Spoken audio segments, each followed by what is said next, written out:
Besar. Ni tangan tu.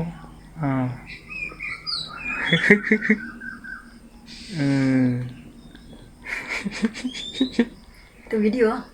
Video. Nak nampak kat siapa ni? Nak tunjuk kat siapa? Post dekat YouTube nanti. Tangan. Besar ni. Boleh lah udang galah. Mau dapat berapa ekor? 3 ekor. Satu dua ni satu lah. Besar. Yang 2 ekor bilang Makan dah semalam. Kemarin. Buka puasa sahur. Buka puasa satu sahur. Sahur sekok. Betul? Dapat satu. Makan. Itulah. Dia besar-besar sangat tak sedap ke? Ni taranya paling besar lah ni. Itulah, ada besar sangat pun tak sedap, kecil sangat pun ni.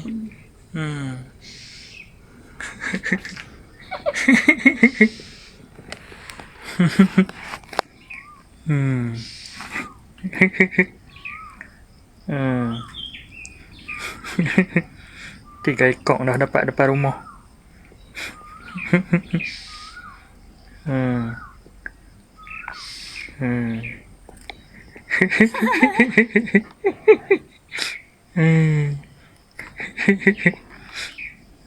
Dah belum puasa. Bulan puasa. Besar.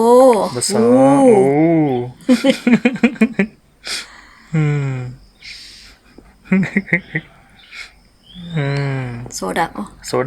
Masak apa? Nak masak apa sedap? Tak tahu.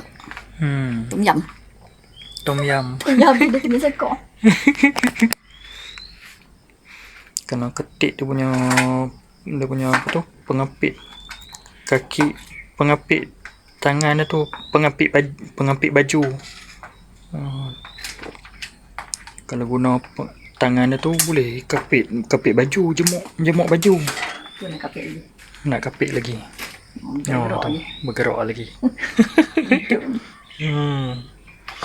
Simpan dulu.